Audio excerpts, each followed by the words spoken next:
వల్ల కాదమ్మా, నా వల్ల కాదు. బాధపడడానికి నా వాళ్ళంటూ ఎవరూ లేరు. పాపకేమైనా అయితే వదిన పిచ్చిదైపోతుంది. పిచ్చిగా మాట్లాడుతున్నావు. అన్నయ్య వదిన అంటూ నాకెవరు లేనంటావేంటి? కొత్తగా చచ్చిపోయేది ఏం లేదన్నయ్య. అది చేసుకున్నప్పుడే చచ్చిపోయాను. నా కోసం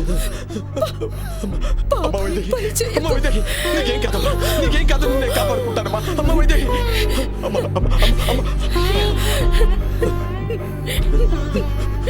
నాకు సాయం చేస్తావా?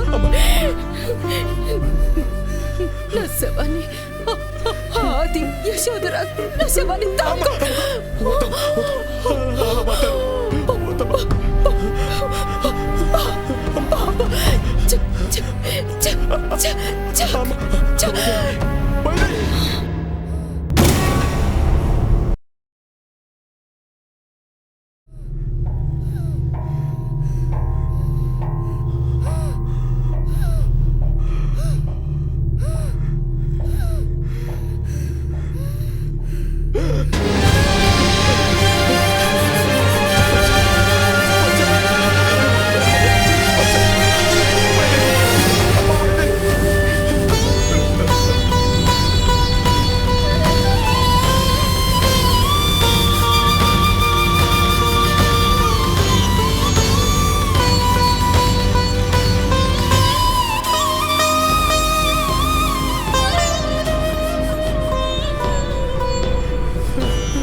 చంపేసుకుంటాను వైదేహి. ఈ చేతులారా నిన్ను నేను చంపేసుకున్నాను వైదేహి. నేను కూడా నీతో పాటు ఉండుంటే నువ్వు కారులో ఒంటరిగా వెళ్ళేదాన్ని కాదు. ఈ ఘోరం జరిగుండేది కాదు వైదేహి.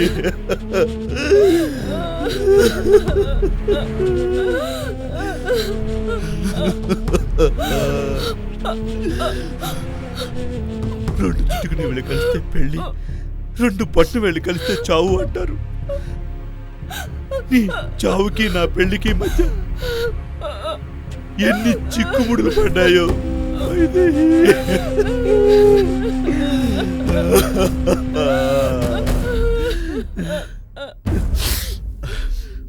మన పెళ్ళైన దగ్గర నుంచి ఏ రోజు మన సుఖం కాలేము. వాళ్ళందరినీ వదిలేసి నాతో వచ్చేసాం. నీ దురదృష్టం కొద్ది నీ కడుపులో బిడ్డ చనిపోవడంతో ఎవరికి సంబంధం లేకుండా పిచ్చి దాని అయిపోయా.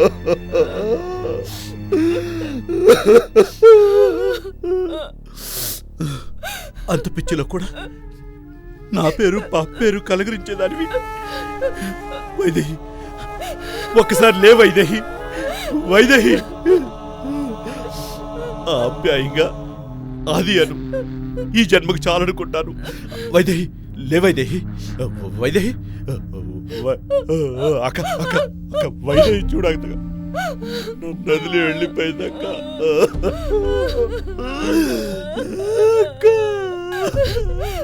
మామూలు అన్యాయం కాదురా, పరమ అన్యాయం చేసి వెళ్ళింది. బతికి సాధించలేంది, చచ్చి సాధించిందిరా.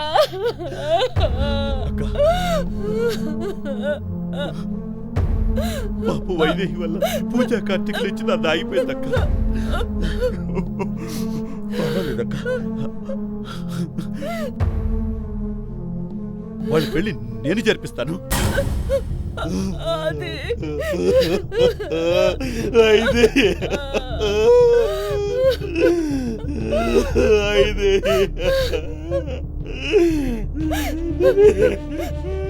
వైదేహికి మనకి రుణానుబంధం తీరిపోయిందిరా, అందుకే అది వెళ్ళిపోయిందిరా.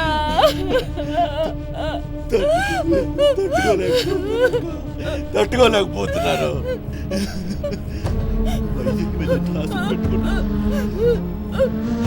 పక్కన పెట్టి వెళ్ళిపోయింది.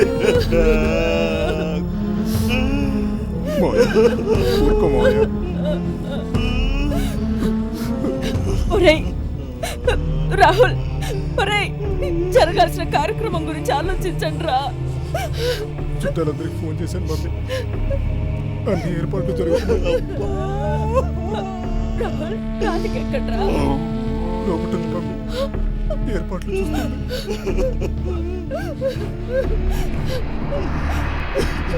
ఒరేయ్ నువ్వు వెళ్ళరా, కార్యక్రమం చూడరా.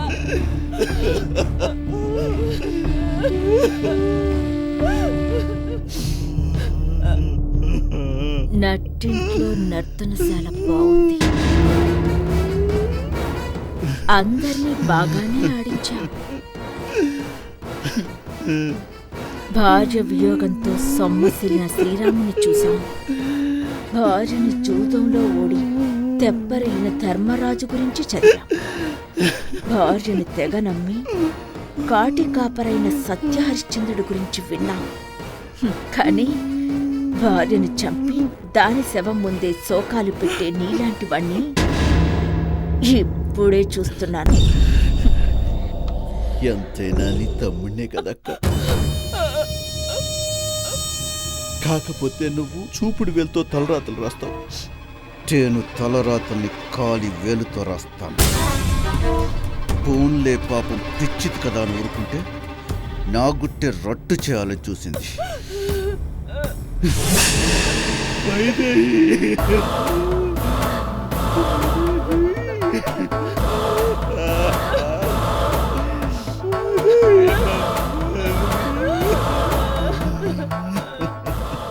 ఈ వైదేహి గనక డొంక కదిలించుంటే మనందరి బతుకులు రచ్చకెక్కేవి. అందుకేగా చొక్కబెట్ట ఈ యాది ఏడి ఆరంభించాడు. ఆరంభించాక అంతు చూడకుండా వదలడు.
వైదేహి, పాప పాప చూడు వైదేహి. వైదేహి వైదేహి వైదేహి అది అది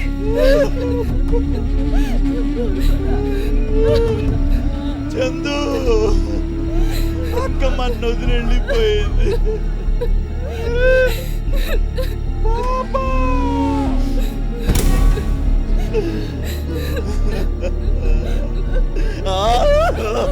అది అది అది ఒరే అది అది ఊరుకోరా.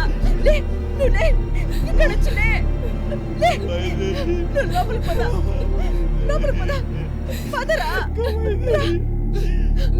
రా కొంచెం సేపు రిలాక్స్ అవ్వు కానీ. రారా రా రా.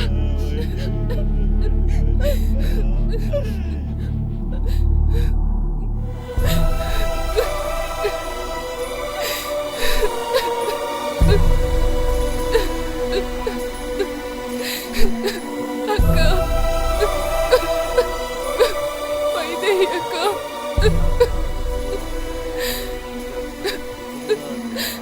అక్క నువ్వేదో చెప్పాలనుకున్నావు, నాకేదో చెయ్యాలనుకున్నావు,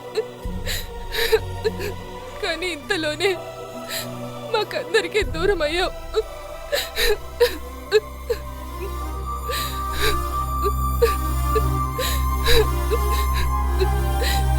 నిన్ను మొదటిసారిగా అరకు లోయలో వసుంధర గారింట్లో చూశాను. అప్పుడు కూడా నీ ప్రసక్తి తీసుకురావడం ఇష్టం లేనట్టుగా మాట్లాడేవారు.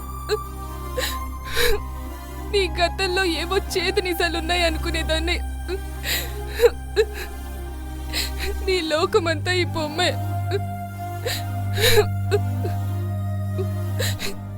ఇది కనపడకపోయేసరికి పెద్ద గొడవ చేసేదానివి. అప్పుడు నాకు అయోమయంగా ఉండేది. నీకు మతి స్థిమితం లేదని తెలిసినప్పుడు చాలా బాధ అనిపించింది.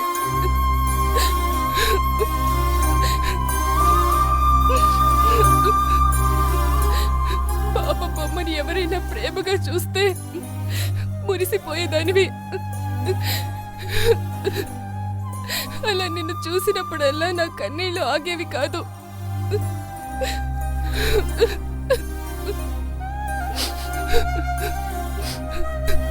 పిచ్చి వాళ్ళకి ఏది అర్థం కాదంటారు.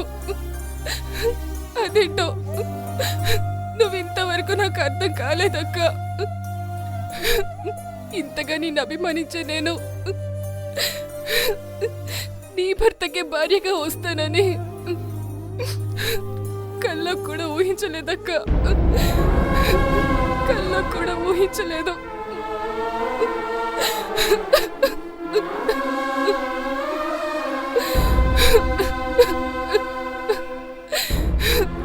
పిచ్చి నయమైందని హఠాత్తుగా ఇంటికి వచ్చావు. నన్ను శత్రువుని చూసినట్టు చూసావు. తిట్టావు, కసురుకున్నావు, అసహించుకున్నావు. మౌనంగా కుమిలిపోవడం తప్ప నాకేమీ అర్థం కాలేదు. ఆ తర్వాత నా దగ్గరికి వచ్చి నేను ఇలా వచ్చింది నీ మంచి కోసమేనని రహస్యంగా నాతో చెప్పావు. ఒక ముఖ్యమైన విషయం చెప్తానన్నావు. నాకంతా గందరగోళంగా అనిపించింది అక్క. జీవితాన్ని ఒడ్డున పడేయాలన్నంత ఆరాటం నీలో చూశాను. అదేంటో తెలుసుకుందామని అనుకునే లోపు నువ్వు దూరం అయ్యావు.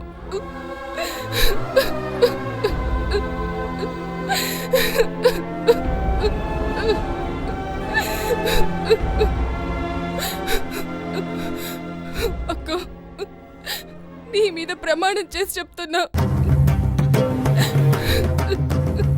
నీ భర్తని పెళ్ళాడి నీకు అన్యాయం చేయాలన్న ఆలోచన నాకు ఎప్పుడూ లేదు.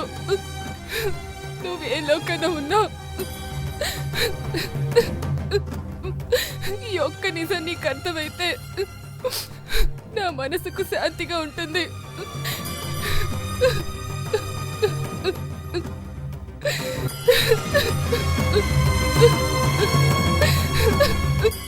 అక్క, నువ్వు చనిపోలేదక్క. నా జ్ఞాపకాల్లో నువ్వెప్పుడు బతికే ఉంటావక్క, బతికే ఉంటావు.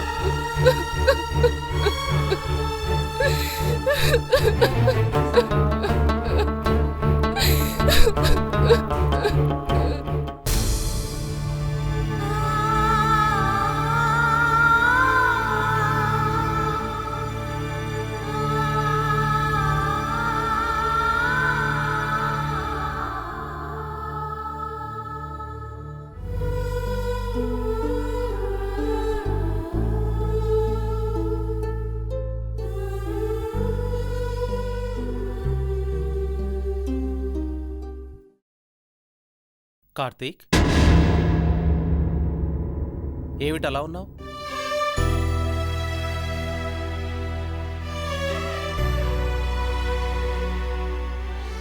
వైదేహి చనిపోయిందంటే తట్టుకోలేకపోతున్నాను అంకుల్.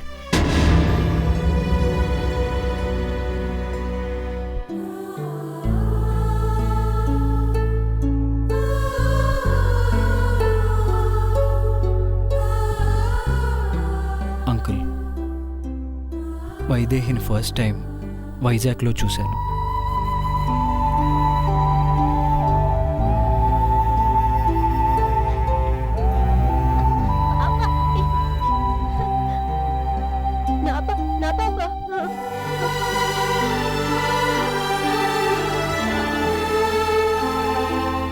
ఆమె అమాయకత్వం, ఆ అమాయకత్వం వెనక మంచితనం, ఆ మంచితనం వెనక ఒక తల్లి మనసు,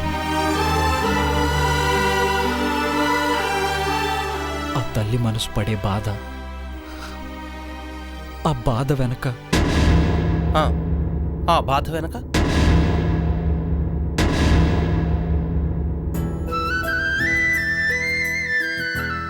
ఆ బాధ వెనక తనకేదో జరిగిందన్న ఉక్రోషం అణిచిపెట్టుకున్నట్లుండేది. ఈ లోకానికి ఏదో చెప్పాలన్న ఆరాటం ఆమె కళ్ళల్లో కనపడేది. పాప ఆది, ఈ రెండు మాటలు తప్ప ఇంకేమీ తెలియనట్లు, ఇంకే మాటలు రానట్లు కలవరిస్తూ ఉండేది. వైదేహి అంటే ఇది అని చెప్పలేని ఇష్టం అంకుల్. ఎందుకో తెలుసా, తను అనాథే, నేను అనాథనే. ఒక అక్కలా అభిమానించేవాణ్ణి. తన చేతిలో బొమ్మను చూసినప్పుడల్లా మనుషుల్లో చచ్చిపోయిన మానవత్వంలా అనిపించేది నాకు. ఆ చిన్న బొమ్మ కనపడకపోతే నానా బీభత్సం చేసేది. చుట్టూ ఏం జరుగుతుందో తెలియని పిచ్చితనంలో కూడా ఆ పాప బొమ్మ కోసం పాకులాడేది.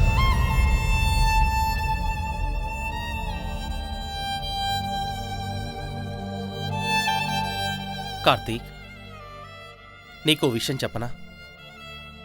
ఈ ప్రపంచంలో అదృష్టవంతులు ఇద్దరే ఇద్దరు. ఒకరు పసివాళ్ళు, ఇంకొకరు పిచ్చివాళ్ళు. అంకుల్, అవునరా, పసివాళ్ళకి ఏమిటో తెలీదు, పిచ్చివాళ్ళకి ఏం జరుగుతుందో తెలీదు.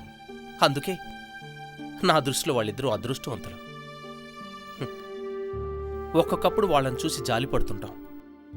జాలి పడవలసింది, జాలిగా చూడవలసింది వాళ్ళని చూసి కాదు.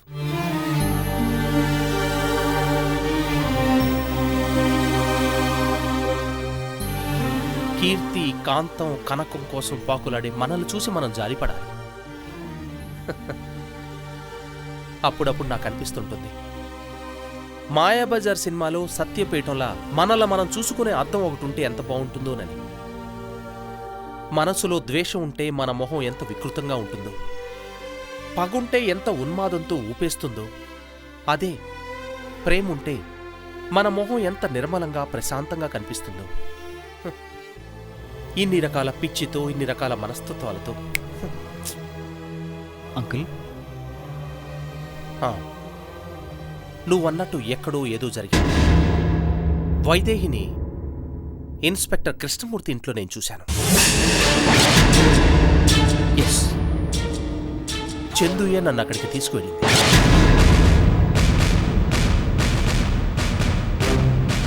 అక్కడ జరిగిన ఇన్సిడెంట్స్తో వైదేహి పిచ్చి కూడా నయమైంది. ఆ తర్వాత ఏం జరిగిందో నాకేమీ తెలియదు. నేను తెలుసుకుంటాను అంకుల్. ఆ ఎస్ఐ కృష్ణమూర్తి ఇంటికి పిలిచి నాతో ఏదో చెప్పాలనుకున్నాడు. కానీ అదే టైంకి తనకేదో ఫోన్ కాల్ వచ్చి నాతో ఏం చెప్పలేకపోయాడు. మళ్ళీ మా ఎంగేజ్మెంట్ మధ్యలో కూడా ఆ ఎస్ఐ నుంచి ఫోన్ వచ్చింది. ఏదో ఎంక్వైరీ కోసం కదా అని నేను పెద్ద పట్టించుకోలేదు. కానీ ఆ ఫోన్ కాల్ వచ్చిన గంట తర్వాత వైదేహి యాక్సిడెంట్ జరిగింది.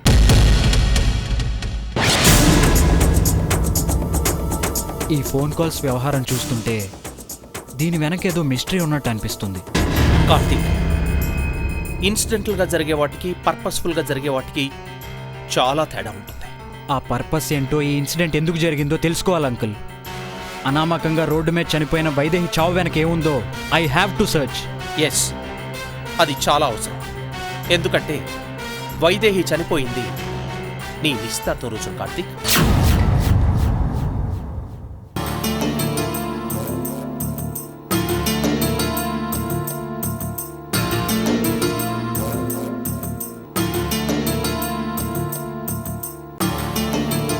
ఏమండి, కాఫీ తీసుకోండి. పాప ఇంకా నిద్రపోలేదా? పడుకుంది, కానీ ఆ భయం నుంచి ఇంకా అది బయటపడలేదు. పిలిస్తే ఉలికి పడుతుంది.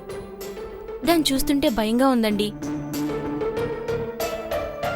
పాప మనకు దక్కిందంటే ఆ పుణ్యం వైదేహిది. ఆ రోజు తను డేర్ చేయకపోతే ఈరోజు పాప మన ముందు ఇలా ఉండేది కాదు. అవునండి, పాపం వైదేహి పాపా పాప అంటూ కలరించేది. చివరికి పాప కోసం తన ప్రాణాలే ఇచ్చింది. తను చనిపోయే చివరి క్షణాల్లో కూడా అన్నయ్య ఉదయం జాగ్రత్త, పాప జాగ్రత్త అందే కానీ నన్ను కాపాడన్నయ్య అని ఒక్క మాట కూడా అనలేదు. నా కళ్ళ ముందే తన ప్రాణం పోతున్నా చేతగాని వాళ్ళ చూస్తూ ఊరుకున్నాను. తోడబుట్టకపోయినా నా బిడ్డ ప్రాణం కాపాడి తోబుట్టు కన్నా ఎక్కువే అయింది. అన్నయ్య అంటూ ఆప్యాయంగా పిలిచిన తనకి ఈ అన్నయ్య ఏం చేయలేకపోయాడు. దీనంతటికీ కారణం వాడే, ఆదిగణ్ణి. Sir, courier.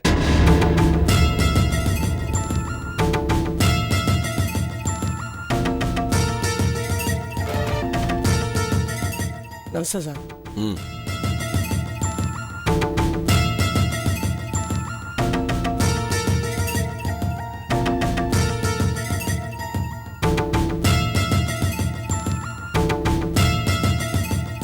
సుశీల, 10 రూపాయలు ఇవ్వు.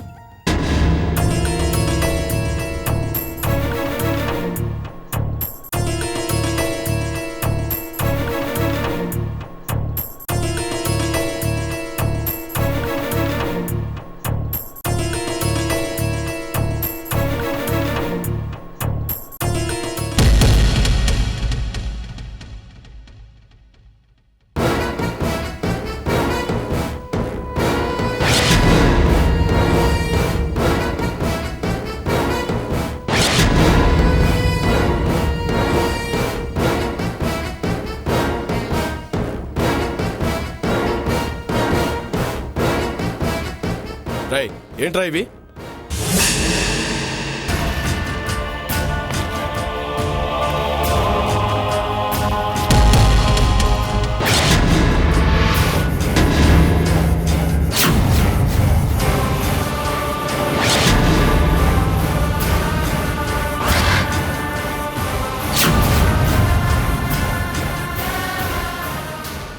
ఏంటి కృష్ణమూర్తి, బొమ్మను చూసి అంత షాక్ అయిపోతే ఎలా? ఏమ్మా, బాగున్నావా? నిన్నే. ఓహో, ఆ పాప ఏదో కలవరిస్తున్నట్టుంది. ఏదైనా చూసి భయపడిందే ఏంటి? చాలు, ఇప్పటిదాకా చేసిన ఘనకార్యాలు చాలు. నీ పరామర్శలో పలకరింపులో మాకు అక్కర్లేదు. ఎందుకు వచ్చావో ముందా చెప్పు. అదేంటి కృష్ణమూర్తి, ఇందాకటి వరకు అది చేస్తాను ఇది చేస్తాను చెప్పినట్టున్నావు. ఇప్పుడేంటి ఎందుకు వచ్చావని అడుగుతున్నావు? ఎందుకు కృష్ణమూర్తి దారిని పోయే వాళ్ళ గురించి నీ వాళ్ళని ప్రమాదంలో నెడుతున్నావు? చూడు, నా మనిషిగా ఉన్నంతకాలం హాయిగా బతికావు. నాకే ఎదురు నిలబడి ఎందుకు తప్పు చేసావు? నా గురించి తెలియని వాళ్ళు ఎవరైనా చేస్తుంటే తెలియక చేశారని సర్దిపుచ్చుకునేవాడిని. కానీ అన్నీ తెలిసి నువ్వే చేసావే, అదే నేను తట్టుకోలేకపోతున్నాను. అసలు నిన్ను చంపేయాలనుంది.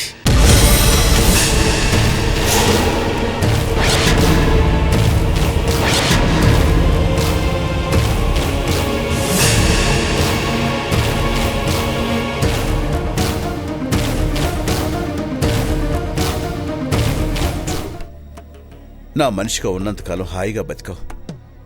నాకే ఎదురు నిలబడి ఎందుకు తప్పు చేసావు? నా గురించి తెలియని వాళ్ళు ఎవరైనా చేస్తుంటే తెలియక చేశారని సర్దిపుచ్చుకునేవాడిని. కానీ అన్నీ తెలిసి నువ్వే చేసావే, అదే నేను తట్టుకోలేకపోతున్నాను. అసలు నిన్ను చంపేయాలనుంది.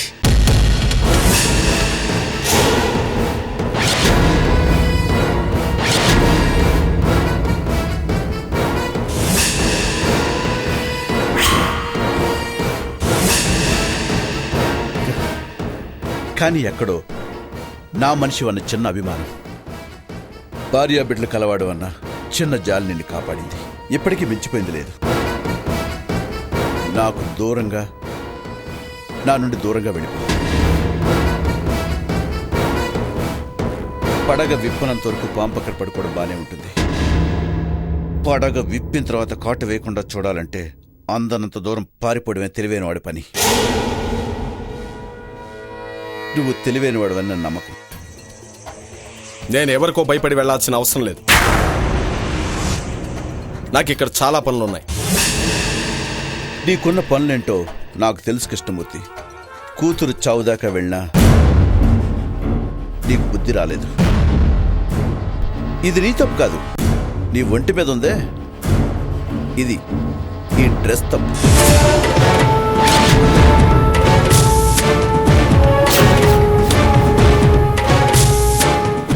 ఏంటమ్మా ఇది? నేను చెప్తుంటే మీ భర్తకు అర్థం కావడం లేదు. ఆ పార్సిల్ నన్ను సరదా పంపించాను అనుకున్నాడా? ఇంకా నన్ను విసిగిస్తే ఏం జరుగుతుందో సింబాలిక్గా పంపించాను.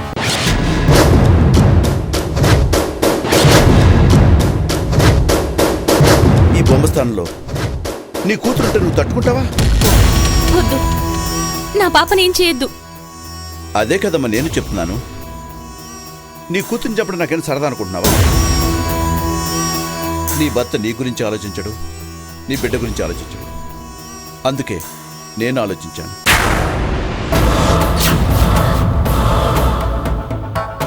ఈ పేపర్స్ మీద సంతకం పెట్టు. ఏంటవి? ట్రాన్స్ఫర్ ఖర్చు. నువ్వు రాయాల్సిన పని లేదు, సంతకం పెడితే చాలు. మిగతా పనులు నేను చూసుకుంటాను. బెదిరిస్తున్నావా? అర్జించాల్సిన అవసరం వస్తే వైదేహి ఫోటో పక్క నీ ఫోటో కూడా ఉంటుంది.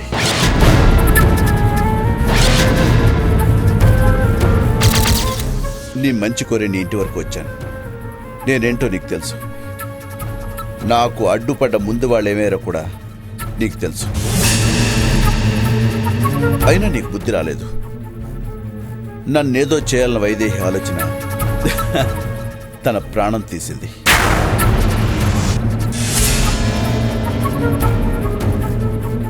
ఇప్పుడు ఆ ఆలోచన నీలో మొదలైంది. దాని పర్యవసానం నీ ప్రాణం తీయదు, నీ యారో ప్రాణం తీస్తుంది.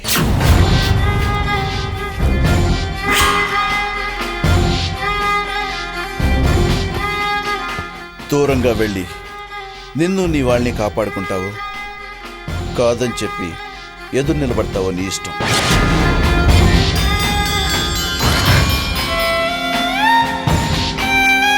ఆ పేపర్స్ మీద సంతకం పెట్టి కవర్ మీద ఉన్న అడ్రస్ పంపించాను. మిగతా పని నేను చూసుకుంటాను. 2వ రోజు మధ్యాహ్నం అనుకున్న ప్లేస్గా కవర్ చేయలేదనుకో, 3వ రోజు మధ్యాహ్నం నీకు అనుకున్న పార్సిల్ ఒకటి రావచ్చు. అందులో ఏదైనా ఉండొచ్చు, ఎవరైనా ఉండొచ్చు.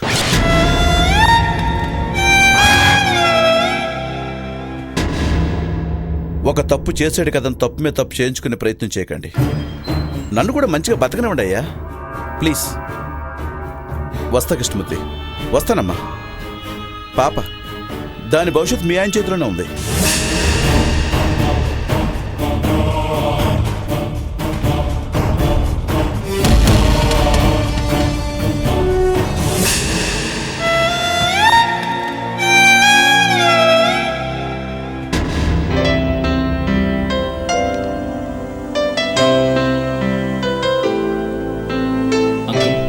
ఎక్కడికి రా బయలుదేరావు? ఎస్ఐ కృష్ణమూర్తి ఇంటికి వెళ్ళొస్తాను. నా ఎంగేజ్మెంట్ రోజు ఎందుకు ఫోన్ చేశాడో తెలుసుకుంటే కొన్ని డీటెయిల్స్ తెలుస్తాయి కదా. ఓకే, వెళ్ళరా. వెళ్ళొచ్చాక ఆ డీటెయిల్స్ మీతో డిస్కస్ చేస్తాను. అప్పుడు డిసైడ్ చేద్దాం ఏం చేయాలో. Okay uncle.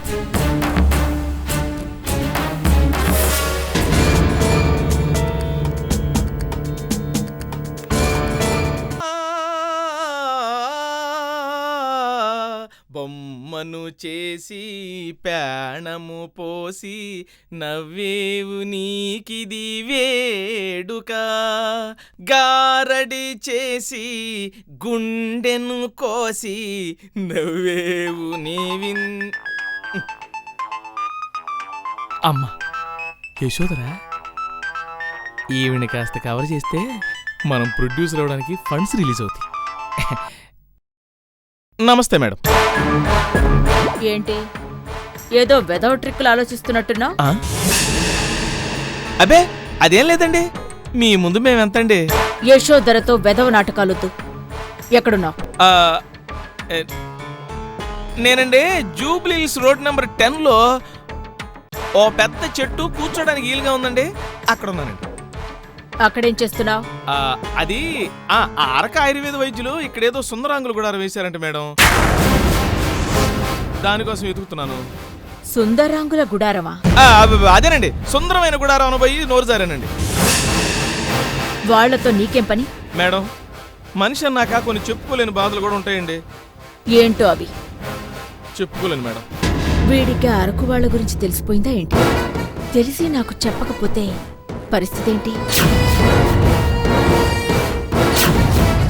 చూడు. వింటున్నాను మేడం. అయితే జాగ్రత్తగా విను. నువ్వక్కడెందుకున్నావో క్లియర్గా చెప్పడం లేదు. అక్కడికే వస్తున్నాను మేడం. ఆ సంగతి చెప్పడానికి ఇక్కడి దాకా రానక్కర్లేదు. అక్కడి నుంచి చెప్పు. అదే చెప్పబోతున్నాను మేడం. డైలీ పేపర్లో ఓ పాంప్లెట్ వచ్చిందండి. అరకు వైద్యులు శారీరక మానసిక లోటుపాట్లని తమ ఆయుర్వేద లేహ్యాలతో పూడుస్తారంట. నీకేం మాయరోగం? అట్టగన్నారేంటండి మేడం? పూర్తిగా పర్సనల్, నా వ్యక్తిగతం. ఇంతకు మించి నన్నేం అడగండి, మీకు దండం పెడతాను. అరకు వాళ్ళ గురించి ఆరా తీసావోలేదోనని తెలుసుకోవడానికి ఫోన్ చేశాను. అయ్యో, నేను ఆ పని మీదనే ఉన్నానండి. చూడు, ఇది చాలా సీరియస్ మ్యాటర్. చందు కడుపులోని బిడ్డకి తండ్రి కార్తీకేనని తెలిసింది చాలా కొద్ది మందికి మాత్రమే. వాళ్ళలో ముఖ్యమైన వాళ్ళు ఆ అరకు వాళ్ళు. నీకెంత డబ్బు కావాలో వచ్చి తీసుకెళ్ళు, కానీ వాళ్ళు నా ముందుండాలి. తప్పకుండా మేడం. కానీ ఒక్క విషయం అండి. ఏంటది? ఇప్పుడు చందు కడుపులోని సంతానం కార్తీక్దేనని రేపు ఎప్పుడైనా ఎవరికైనా తెలిసిందనుకోండి. ఎలా తెలుస్తుంది? నువ్వు గానీ చెప్తావా? అదే నేను చెప్తానండి. నా జీవితమే మీ సేవకు అంకితం. అతి వినయవద్దు, అసలు సంగతి చెప్పు. ఆ బిడ్డ కార్తీక్దే అని చెప్పే ఛాన్స్ ఎవరికుంది? వైదేహి లేదు. అరకు వాళ్ళని బెదిరించి పంపించేస్తాను. ఇంకెవరు చెప్తారు? ఎవరికీ తెలిసే అవకాశం లేదు. సర్లే గాని ఆ అరకు వాళ్ళ సంగతి ఏంటో చూడు. అలాగేనండి. మన ఇంటికి ఎప్పుడు రమ్మంటారు? దేనికి? ఆశీర్వాదం తీసుకోవద్దు? వచ్చి తీసుకెళ్ళు. ఆ ముక్క అన్నారు, అదే 10 కోట్లు. ఉంటానండి.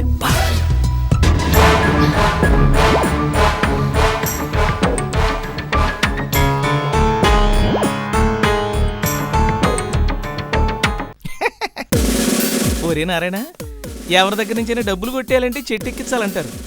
నువ్వేంట్రా చెట్టెక్కి డబ్బులు కొట్టించావు? టాలెంటెడే. అబ్బా, బొమ్మను చేసి ప్రాణము పోసి ఆడే దిగేద్దాం.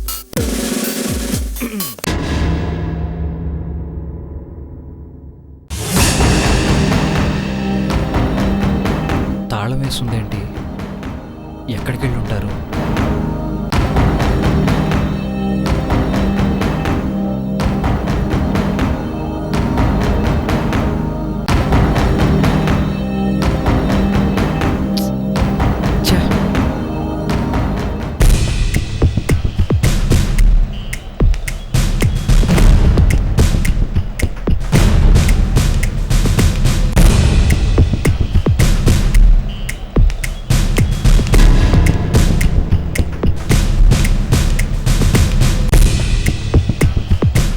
ఎస్ఐకి ఒకసారి ఫోన్ చేస్తే బెటర్.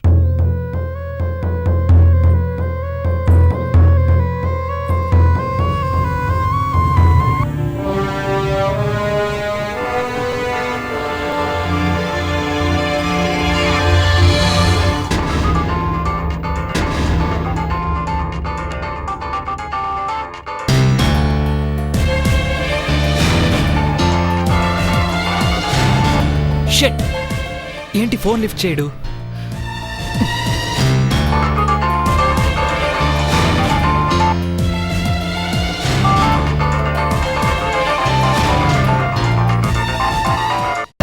ఛే!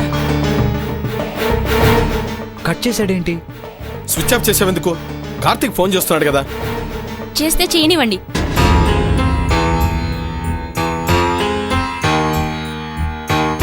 మ్యాటర్ ఏంటో తెలుసుకునేవాళ్ళం కదా. ఇప్పుడు అంత అవసరం మనకి లేదు.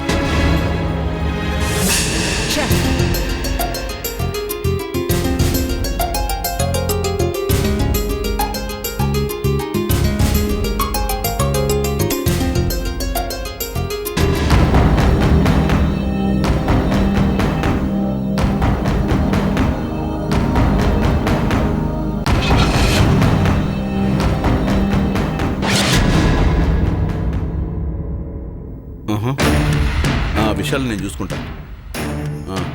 ఎప్పుడు? ఓకే ఓకే, నేను మళ్ళీ చేస్తాను. ఆ ఎస్ఐ కృష్ణమూర్తి గారికి మళ్ళీ నోరెత్తకుండా వార్నింగ్ ఇచ్చాను. చందు కడుపులో పెరిగేది కార్తీక్ బిడ్డని ఇంకెవరికి తెలిసే అవకాశమే లేదు.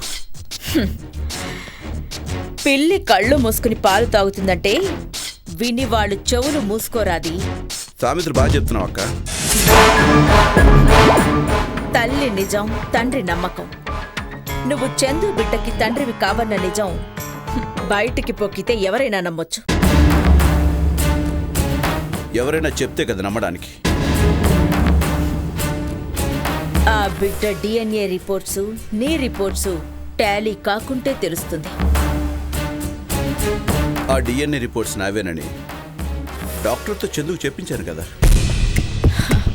అది ఆ డాక్టరో మరో నర్సో ఆ నిజం గురించి ఎప్పుడైనా ఎవరితోనైనా చెప్పరని గ్యారంటీ ఏంటి? ఆ అరకు వాళ్ళు ఇంకొకరితో చెప్పరని గ్యారంటీ ఏంటి? ఈ నిజం తెలిసిన వాళ్ళందరినీ చంపుకుంటూ పోతానంటే అది జరగని పని. కర్ణుడు కుంతి కొడుకే అని ఆలస్యంగా తెలిసినా కర్ణుడి తలే భారతమైంది. చందు కడుపులోని దీనకర్ణుడి తల మనకి భారం అవ్వకూడదాది.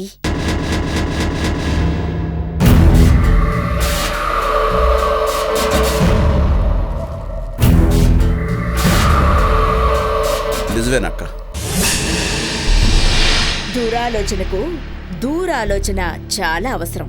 ఆలోచన చూస్తే నువ్వు చెప్పిన దాంట్లో చాలా మతలబు ఉందనిపిస్తుంది. ఏం చేద్దాం? మొక్కని వేళ్లతో తీసేస్తే అది రేపటి మర్రిమాను కాదు.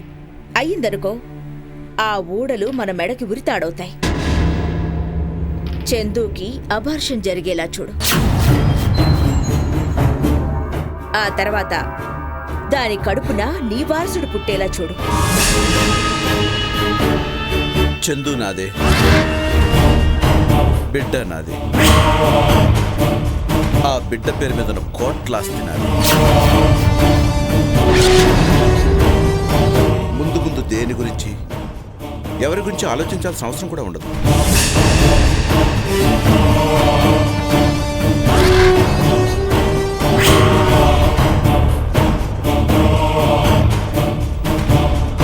కానీ ఒక్క విషయం, చందుకిప్పుడు 2వ నెల. 4 నెలలు దాటితే అబార్షన్ చేయడం కష్టం. సగం పుణ్యకాలం అయిపోయింది. ఇక పాపకార్యానికి మిగిలింది 2 నెలలే, అంటే 60 రోజులే. చందు కడుపులోని కార్తీక్ బిడ్డ కళ్ళు తెరవకూడదు. ఈ కాపని మీద ఉంటానక్క.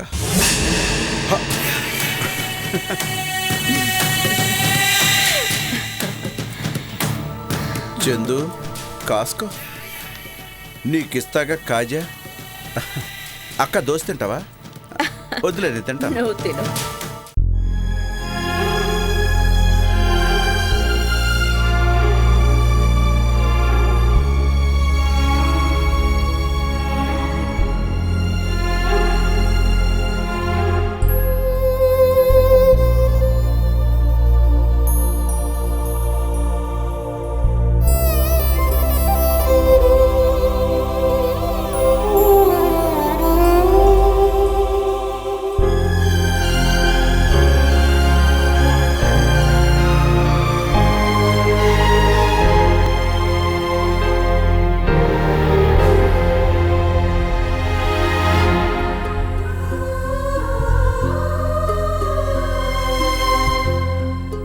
కన్నీళ్లు దాచుకోవాల్సింది పరాయి వాళ్ళ దగ్గరమ్మా, కన్న తండ్రి ముందు కాదు. నీకు కష్టం వస్తే గుండెల్లో దాచుకునే నేనుండగా నీ బాధల్ని గుండెల్లో దాచుకోవడం ఏంటమ్మా? పూజ, ఏమైందిరా? ఎందుకు ఏడుస్తున్నావు? ఎందుకు నాన్న అన్ని నా విషయంలోనే చివరి వరకు వచ్చి ఆగిపోతాయి? అన్ని సవ్యంగా జరుగుంటే ఈ పాటికి నేను కార్తీక్ భార్యాభర్తలు అయి ఉండేవాళ్ళం. నిశ్చితార్థం వరకు వచ్చి పెళ్ళొచ్చే వరకు ఆగిపోయింది. అశుభం జరిగిన ఇంట్లో శుభకార్యం జరగకూడదమ్మా. వైదేహి ఈ ఇంటి కోడలు. మరి తను చనిపోయిన ఈ ఇంట్లో పెళ్ళెలా జరుగుతుంది చెప్పు? పెళ్ళెప్పుడవుతుందా అని అనుకోవట్లేదు నాన్న. అసలు ఈ పెళ్ళి అవుతుందా అని నా అనుమానం. అదేంటమ్మా అలా అంటావు? నాతో ఎప్పుడు ప్రేమగా ఉండే కార్తీక్ ఇప్పుడు నన్ను అసలు పట్టించుకోవట్లేదు నాన్న. మాట్లాడుతున్నాడే కానీ మనస్ఫూర్తిగా కాదని నాకు అర్థం అవుతూనే ఉంది. వైదేహి చనిపోయిన బాధలో అలా అనుండొచ్చమ్మా. అత్తయ్య చనిపోయినందుకు కాదు నాన్న. ఆమె చనిపోయే ముందు ఏదో ఫోన్ కాల్ వచ్చిందంట. ఆ ఫోన్కు ఆమె చావుకు ఏదో సంబంధం ఉందని ఎప్పుడు దాని గురించి ఆలోచిస్తుంటాడు. ఫోన్ కాలా? ఎవరు చేశారంట? తెలీదు. బహుశా అతను కూడా తెలీదనుకుంటాను. చూడమ్మా, ఫోన్ కాల్ వచ్చిందని నీ గురించి పట్టించుకోకపోవడం ఏంటమ్మా? అసలు నువ్వంటే నిజంగా అతనికి ఇష్టమేనా? అందులో నాకు ఎలాంటి అనుమానం లేదు నాన్న. అంత ప్రేమన్నవాడే అయితే నీ కళ్ళలో తడిని ఎప్పుడో గమనించుండేవాడు. ఇష్టపడిన మనిషి బాధల్ని గుర్తించలేనివాడు ఎప్పుడూ గొప్ప ప్రేమికుడు కాదమ్మా. మీ అందరూ చెప్పిన దాన్ని బట్టి చూస్తే ఆ కుర్రవాడు చాలా మంచివాడు అనుకున్నాను. నువ్విష్టపడ్డావంటే నా కూతురు సెలక్షన్ తప్పుగాదనుకున్నాను. కానిప్పుడు నువ్వు చెప్పిన దాన్ని బట్టి చూస్తే నీ సెలక్షన్ రాంగ్ అనిపిస్తుందమ్మా.